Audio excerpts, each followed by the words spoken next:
오늘은 에베소서 3장의 말씀을 갖고 은혜로 교회가 되어 이런 제목으로 함께 하나님 말씀을 나누도록 하겠습니다. 지난주까지 하나님의 작품이라는 새로운 정체성을 갖게 된 에베소의 그리스도인들을 향하여서 사도 바울이 새신자 교육을 했었습니다. 그게 2장 11절부터 22절까지의 내용인데요. 그 내용은 우리 모두가 잘 알다시피 하나님의 은혜로 구원을 받았다고, 그러니 은혜로 구원받은 모든 성도에게는 신앙에 나타날 정서가 있는데 그것은 감사와 기쁨이라고 말씀을 드렸습니다. 그리고 지난주에 함께 나눈 내용처럼 두 번째 새신자 교육 내용은 하나님과 또 우리 사이가 서로 그 경계가 무너짐으로 영원한 관계가 형성되었고, 또 성도와 성도 사이가 예수 그리스도로 인하여서 영원한 하나됨의 은혜를 누리게 되었다고 말씀을 드리면서 그 안에 있어야 하는 신앙적인 정서로는 평화가 있어야 한다고 말씀을 드렸습니다. 그래서 만약 우리가 예수 그리스도를 구주로 고백하고 이 땅에서 믿음으로 살아간다면 우리에게 당연히 나타나야 하는 신앙적인 정서는 감사의 마음이고 기쁨이고 평화라고 하는 것입니다. 인위적으로 조작하거나 조장하는 것이 아니라 믿음의 세계를 걸어가면 걸어갈수록 내 안에 이루어진 모든 것이 은혜이고 예수 그리스도의 십자가 때문이라는 것을 알기 때문에 감사의 마음이 자연스럽게 나오고 기쁨의 마음이 자연스럽게 흘러나오고 평화를 이루며 살아가게 된다는 것입니다. 여기까지가 사도 바울이 이방 땅에 세워진 에베소 교회의 신자들을 향하여서 했던 새신자 교육의 내용입니다. 그리고 오늘은 3장으로 넘어오게 되는데, 오늘 3장으로 넘어오면 사도 바울은 우리에게 이런 말씀을 전해줘요. 그렇게 하나님과 하나 되고 서로가 하나 되어 그러면 무엇이 되었는가 라고 하는 그 질문에 사도 바울은 바로 교회가 되었다고 우리에게 이야기를 합니다. 우리가 하나님과 하나 된 것이 그리스도 예수의 은혜로 된 것이듯이 너무나도 많은 차이와 많은 다름이 있는 우리가 서로 하나가 된 것이 놀라운 하나님의 은혜이듯이 우리가 교회된 건 역시 은혜로 된 것이라고 하는 사실을 사도 바울은 오늘 우리에게 전해주고 있습니다. 우리가 그냥 1절부터 13절까지 쭉 연달아서 읽다 보니 내용이 전체적으로 들어오지 않을 수 있는데, 그 전체적인 내용은 바로 이제 우리가 교회가 되었으니 교회답게 이 땅의 삶을 살아가야 한다는 바로 그 내용입니다. 그리고 그 이야기를 함에 있어서 자신이 어떻게 해서 회심했고 자신의 간증을 에베소 교인들에게 말해주는 것을 통하여서 그는 교회의 은혜로 교회가 된 것을 이야기를 하고, 또 뒤로 가서는 삼위일체 하나님으로 인하여서 교회가 교회된 것에 대해서 이야기를 나눕니다. 우리가 어느 교회에 소속이 되기 위하여서 새신자 교육을 받는 이유는 그냥 그 과정을 지나기 위함이 아니라 은혜로 성도가 되었고 은혜로 신자가 되어 지금 은혜로 그 교회에 속하게 되는 것을 알아가는 과정이고, 내가 지금 속하게 되는 그 교회가 하나님의 은혜로 교회가 되었다는 것을 알아가기 위한 그 과정입니다. 사실 에베소서는 지난번에 말씀드렸던 것처럼 로마서나 갈라디아서와 그 내용이 좀 유사한 교리 서신에 가까운 부분이 있습니다. 그래서 1장부터 3장까지는 교리의 내용을 많이 이야기를 하고 4장부터 나머지 6장까지는 그 교리를 갖고 살아가야 하는 신앙적인 교훈을 이야기해 주고 있어요. 그런데 그 교리의 마지막 부분에서 교회를 우리 모두에게 말해주고 있는 것입니다. 특별히 우리가 함께 보고 있는 에베소서는 사도 바울이 70이 넘어서 이제 그의 인생이 얼마 남지 않은 마지막 그의 노년에 쓴 편지입니다. 그가 얼마나 교회를 중요하게 여겼고 그의 노년에 그의 신앙에 있어서 가장 핵심이 되는 것을 에베소서에서 말하고 있는 것이지요. 그것이 바로 교회라고 하는 것이고, 그 교회는 그리스도 예수 안에 있는 한 성도가 모여서 이루어지는 것이라고 하는 그 은혜의 말씀을 오늘 우리 모두에게 전해 주는 것입니다.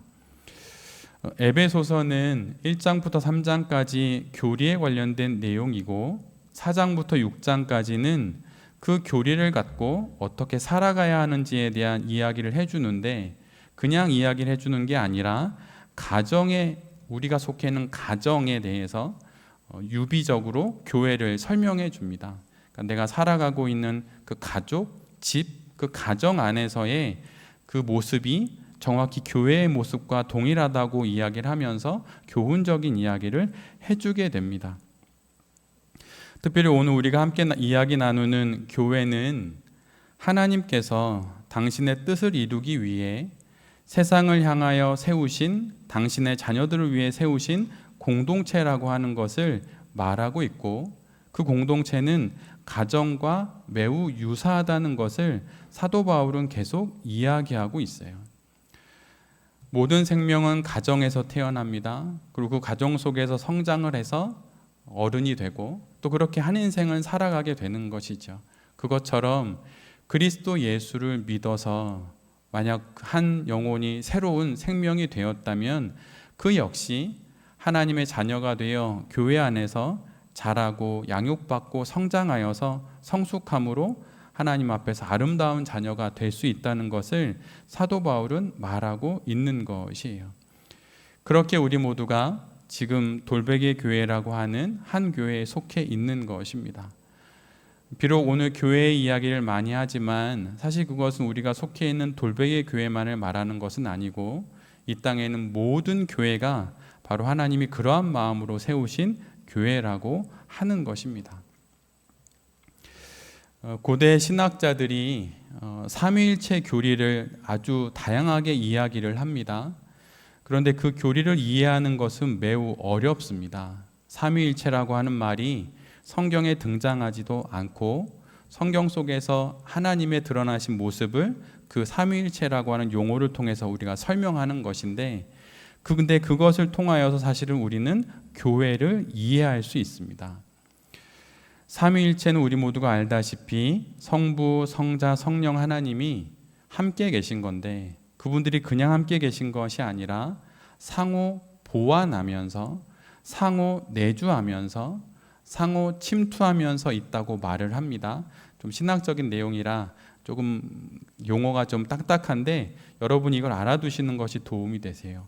상호 보완하고 상호 내주하며 상호 침투하는 것이 삼위일체라고 하는 것이에요. 즉 함께 더불어 함께 계시고 함께 살아가는 것, 그분이 바로 삼위일체 하나님이라고 하는 것입니다. 그런데 이 삼위일체라고 하는 이 용어의 헬라어는 페리코레시스라고 하는데, 그 말의 뜻은 원을 둘러서 그 안에 공간을 만든다는 의미예요.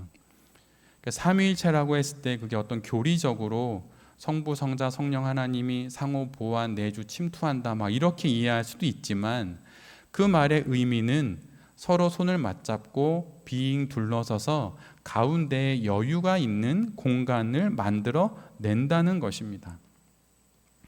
그래서 마치 남녀가 손을 맞잡고 춤을 추는 것처럼, 아니면 우리의 문화 속에서 강강수월래를 하는 모습처럼 그렇게 춤을 추면서 계신 모습이 바로 삼위일체 하나님의 모습이라고 하는 것입니다.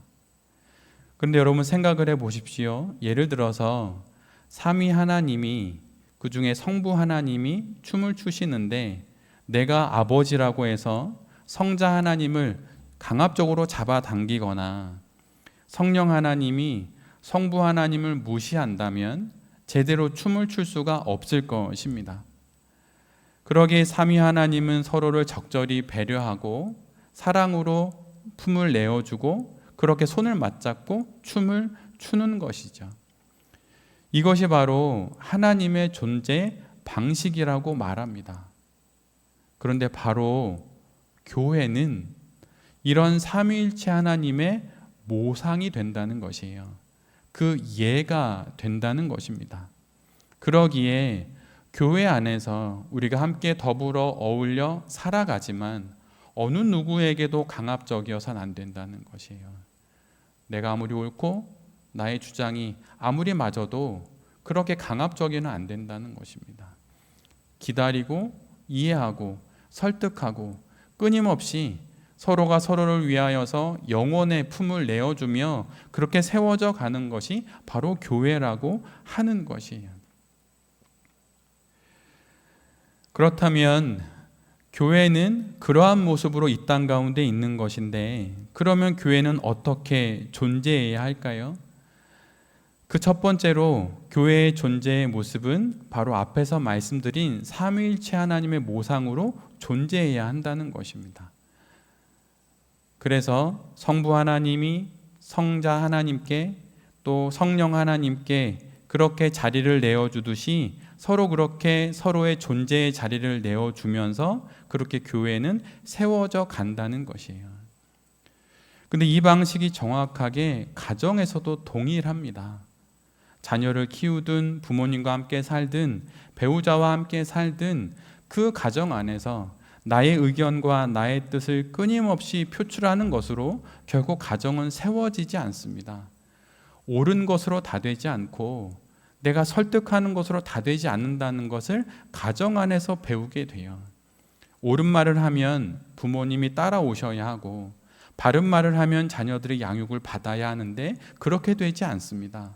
옳고 그름을 따져서 나의 배우자에게 이런 얘기를 하면 설득이 되어야 되는데 배우자가 설득이 되지 않아요. 그런 과정 속에서 우리가 알게 되는 것은 무엇입니까? 가정은 그러한 것으로 세워지지 않는다는 것을 아는 것이에요. 그럼 그 가정은 어떻게 세워지는 것입니까? 바로 삼위일체 하나님이 서로 사랑의 관계 속에서 서로 머물며 존재하듯이 그렇게 가정도 세워져 가는 것입니다. 근데 그 방식 그대로 교회도 세워져 가는 것이에요. 간혹 우리 가운데 우리의 성장 배경상 좋은 가정에서 성장하지 못한 이들이 많이 있습니다. 저도 그렇고 우리 모두가 그럴 수 있어요. 근데 여러분, 그걸 어디서 우리가 회복할 수 있고 어디서 우리가 그것을 보상받을 수 있을까요? 여러분, 그건 교회에서 받는 것이에요. 교회 안에서 거룩한 그리스도인으로 세워져 가고 있는 또 다른 누군가가 나를 품어주는 것을 통해 또 내가 내 영혼의 품을 내어주는 것을 통하여서 우리의 육신의 가정에서 받지 못했던 양육과 보살핌을 우리의 영혼의 가족인 교회 안에서 그것을 받게 되는 것입니다. 그러기에 교회는 바로 이러한 모습으로 삼위일체 하나님의 그 모상으로 이 땅 가운데 존재해야 하는 것이에요. 그리고 가정 역시 그러한 모습으로 세워져 가야 하는 것입니다. 그리고 교회의 두 번째 존재 방식은 에베소서에서 사도 바울이 끊임없이 이야기한 것처럼 그리스도 안에서 교회는 존재해야 하는 것입니다. 교회가 그리스도 안에 있다는 것은 교회의 머리가 그리스도 예수이고 교회는 바로 그분의 몸으로 존재한다는 것을 의미합니다. 지금 우리는 그리스도의 몸이며 동시에 그리스도의 몸을 대하고 있는 것이에요. 그리스도의 몸을 대하듯 교회를 대한다면 여러분, 그것은 교회를 정말 잘 대하고 있는 것이고 그렇게 세워져가는 교회라면 정말 주님 앞에서 아름다운 교회로 잘 세워져가고 있는 것입니다. 말구유에 누인 어린 아기 예수를 대하듯 그렇게 교회를 대하는 것이에요. 십자가에 달려 모든 피와 물을 쏟으신 십자가에 달리신 예수 그리스도를 대하듯 그렇게 교회를 대하는 것입니다. 온몸이 채찍에 찢겨 나가서 그렇게 내 앞에 계신 예수 그리스도를 대하듯 교회를 대하는 것이에요. 부활 후에 많은 이들 앞에 거룩한 몸이 되어 나타나신 예수님을 대하듯 그렇게 경이로운 시선으로 교회를 대하는 것입니다. 그리스도의 몸인 교회를 이렇게 만지고 이렇게 대하고 이렇게 사랑해야 하는 것이에요. 여러분은 교회를 우리 돌베개 교회만을 말하는 것이 결코 아닙니다. 이 땅의 모든 교회들을 그리스도의 몸으로 바라보십니까? 어린아기 예수를 대하듯 그렇게 조심스럽게 교회를 대하십니까? 십자가에 달려 돌아가신 예수 그리스도를 품에 안듯이 그렇게 교회를 안으십니까? 부활의 주님을 대하듯 그렇게 교회를 거룩하게 대하고 섬기고 계십니까? 만약 여러분이 그렇게 하신다면 여러분은 교회를 사랑하시는 거예요. 사랑하는 사람은 내가 사랑하는 그를 참으로 귀하게 여기고 조심히 여기고 그를 정말 아껴주게 되어 있습니다. 여러분이 정말 교회를 사랑한다면 이런 마음으로 교회를 대하게 되는 것이죠. 그런데 사실 이 시대는 교회를 너무 가볍게 여깁니다. 이제 교회 내 성도들은 마치 세상의 사람들처럼, 아니 어쩌면 세상의 사람들보다 더 교회를 아무렇게나 대하는 듯 보일 때가 있습니다. 그래서 비그리스도인들이 교회를 바라보듯이 교회를 대하고 적당히 몸을 담고 적당히 은혜를 받고 적당히 지내다가 조금만 교회가 지저분해지거나 잘못된 부분이 있으면 그냥 외면하고 돌아서 버리죠. 현대의 많은 그리스도인들은 교회를 마치 자신의 몸에 걸친 신상 옷처럼 여기는 것처럼 보입니다. 지저분하면 버리면 되고 맞지 않으면 바꿔 입으면 되는 그런 옷처럼 여기죠. 그러나 교회는 여러분 결코 그런 곳이 아닙니다. 교회는 그리스도의 몸이지 그리스도의 옷이 아니에요. 벗을 수 없는 몸, 바로 그것이 우리가 몸담고 있는 우리의 교회입니다. 그리스도를 머리로 하고 서로 연결되어 있는 몸, 바로 그 거룩한 성전이 바로 교회라고 하는 것이에요. 성전이 더러워졌다고 그 성전을 버리고 다른 성전을 짓지는 않습니다.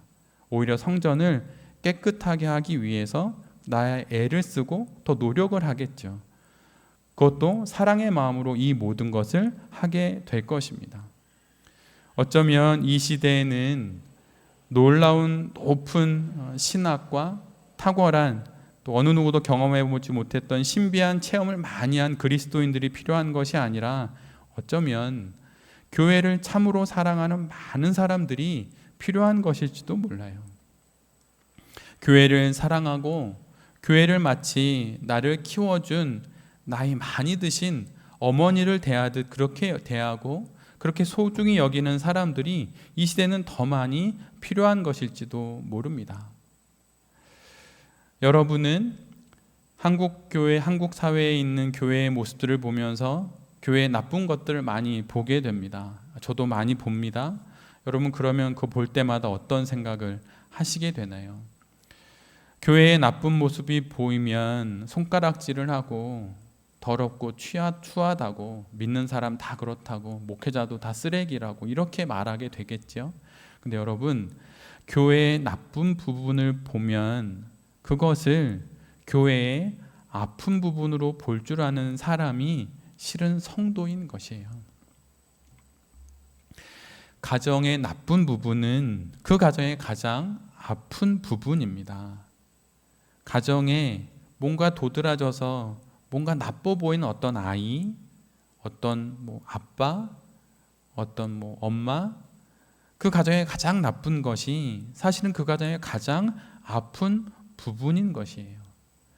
가족이란 바로 그 아픈 부분을 보고 안타까워하면서 그것을 품는 사람인 것이죠. 그런데 가정 안에서의 일들이 그러하듯이 교회와 성도의 관계도 이와 같은 것이에요. 현대의 그리스도인들은 교회를 마치 어떤 신앙적인 서비스를 제공해 주는 곳으로 이해합니다. 그래서 조금만 불편하면 불만을 토로하고 교회가 왜 이러냐고 손가락질을 하죠. 우리 교회에 계신 분들은 그렇지 않으세요. 작은 교회 섬기는 마음으로 계시기에 그렇지 않죠.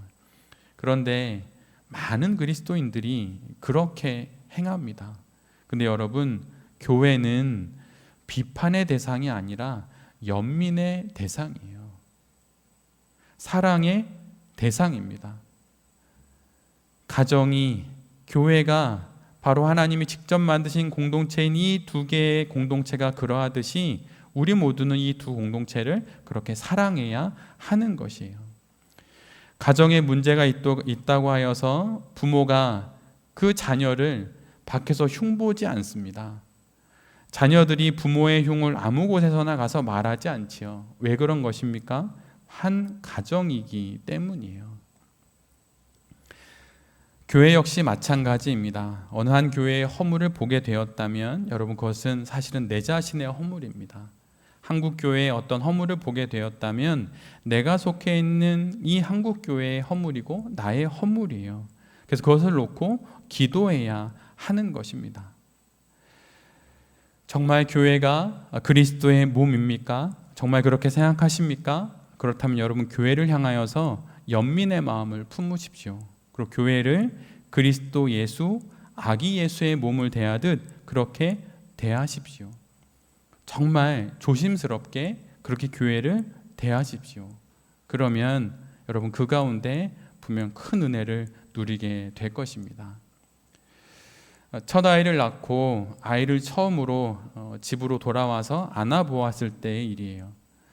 약 3.5kg 정도도 안 되는 아이를 안았는데 너무 가벼워서 아는 것 같지가 않은 것이에요. 분명 제가 품에 안았는데 아이는 있는데 아이가 아는 것 같지 않은 것이에요.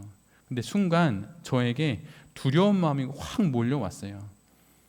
무게를 느낄 수가 없는 아이를 안고 있으니 행여라도 떨어뜨릴까 하는 마음에 정말 마음이 순간 이렇게 두려웠던 그런 때가 있었습니다.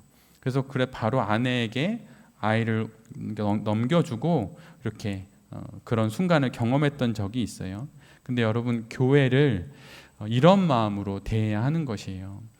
교회를 살리는 사람, 공동체의 생명을 불어넣는 사람은 바로 이런 연민의 마음이 있는 사람입니다. 측은한 마음, 연민의 마음이 많은 사람, 그런 사람이 교회를 살리는 것이에요. 똑똑한 사람, 돈 많은 사람, 실력과 능력 있는 사람이 교회를 살리지 못합니다. 가정도 그런 사람이 살리는 것이 아니에요. 누가 흩어진 가정을 지키고 누가 무너진 가정을 끝내 지켜냅니까? 그것은 바로 연민의 마음으로, 눈물로 얼어붙은 가족의 마음을 녹여내는 사람, 그 사람이 있을 때 그 가정이 지켜지는 것입니다. 누가 굳게 닫혀있는 마음을 아무도 열 수 없을 것 같은 사람의 마음을 녹여낼 수 있을까요? 그 흉악한 강도가 어떻게 그렇게 눈물을 흘릴 수 있을까요? 그것은 연약한 어머니의 품에 안길 때 그 정말 눈물 하나 없을 것 같은 사람이 눈물을 흘리게 되는 것입니다. 그래서 한 교회가 정말 따뜻한 교회, 하나님의 교회가 되기 위해서는 이렇게 눈물 많은 사람들이 많아야 하는 것이에요. 여러분, 그러면 눈물이 많으려면 어떻게 해야 될까요? 교회를 향하여서 눈물이 많으려면 하나님 앞에서 나의 영혼을 두고 눈물이 많아야 해요.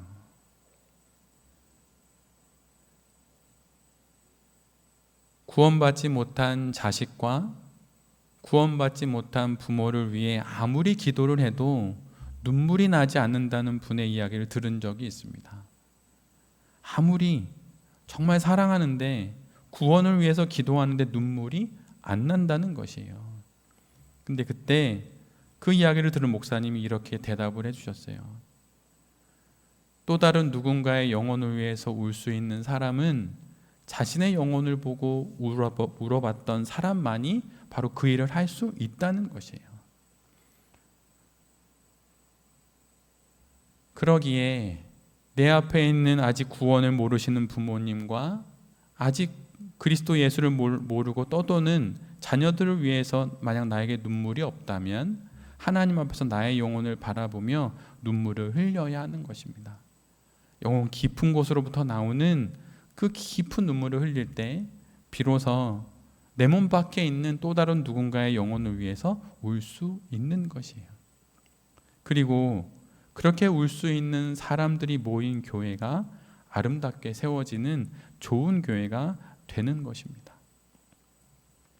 저는 우리 교회가 눈물이 많은 교회가 되기를 원해요. 그냥 값싼 눈물, 감정의 눈물 이런 게 아니라 내 영혼의 가련함과 내 영혼의 이 모자람과 이 불쌍함을 알고 하나님 앞에서 정말 많이 운 그 영혼의 눈을 가진 사람들이 모여서 또 다른 누군가의 영혼을 위해 울어줄 수 있는 그런 교회가 될 때 그 교회가 정말 좋은 교회가 될 것이고 그 교회가 우리 교회가 되기를 간절히 바랍니다.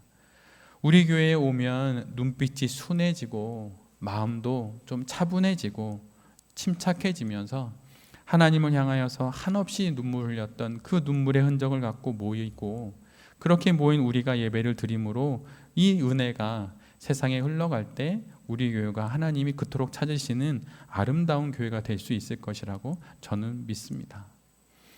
그런 교회를 세워갈 수 있도록 우리가 더더욱 애써야 할 것이에요.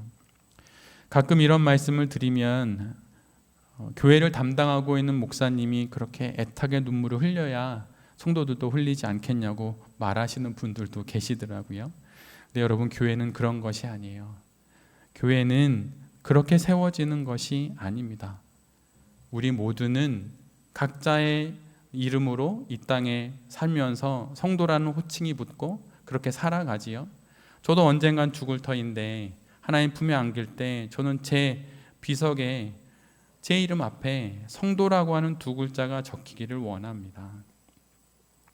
거룩한 무리 안에서 그들과 더불어 힘들고 어려울 때, 기쁠 때, 슬플 때 함께 어울려 지내다가 영원한 성도의 무리에 속하게 된 성도라고 하는 그 칭호를 갖고 저는 죽기를 원하고 그 글씨가 제 무덤에 새겨지기를 원합니다. 여러분, 정말 영혼의 눈물이 한가득한 그런 교회를 원하신다면 여러분이 먼저 그런 눈이 되셔야 하는 것이에요. 그렇게 울고 그렇게 주님 앞에 영혼의 눈물 가득히 쏟아낼 때, 그렇게 내가 하나님 앞에 살아갈 때 그렇게 또 다른 누군가가 살아가게 될 것이고, 그러다 보면 우리가 좋은 교회가 되는 것이지요. 그러한 마음으로 우리 교회가 잘 세워지기를 간절히 바랍니다. 그리고 그렇게 세워져 나갈 때마다 주님께서 우리에게 더 큰 은혜를 주실 줄 믿습니다. 가끔은 이런 생각을 해요. 어렸을 때 부모님이 자녀들을 키워주는데 나이를 먹고 이제는 내가 장성한 어른이 되었으니 부모를 지켜드려야 한다는 그런 생각을 합니다. 당연히 해야 하지요. 그런데 바로 이 마음을 우리가 교회를 향하여서도 가져야 하는 것이에요. 우리 모두는 다 하나님의 교회, 어머니라 할 수 있는 교회의 품 안에서 여기까지 성장했습니다. 어렸을 때 부모이신 교회가 우리를 여기까지 키워줬으니 이제는 우리가 부모인 교회를 지켜야 하기도 할 것이에요. 자연스러운 일이겠지요. 교회를 정말 사랑할 수 있었으면 좋겠습니다. 그리고 교회를 정말 잘 지킬 수 있었으면 좋겠습니다. 다시 한번 말씀드리지만 돌베개 교회를 말하는 것이 아니에요. 이 땅의 모든 그리스도 예수의 몸된 교회를 사랑의 눈으로 바라보고 그 교회를 위해서 중보기도 하면서 그 교회가 아름답게 세워질 수 있도록 그렇게 날마다 기도하는 우리 모두가 되기를 간절히 바랍니다. 구유의 누이신 아기 예수를 품에 안듯 십자가에 달려 돌아가신 예수님의 그 시신을 품에 안듯 부활하신 예수 그리스도의 거룩한 몸을 경탄의 눈으로 바라보듯 그렇게 교회를 대하면서 이 땅의 삶을 잘 살아가는 우리 모두가 될 수 있기를 간절히 바랍니다.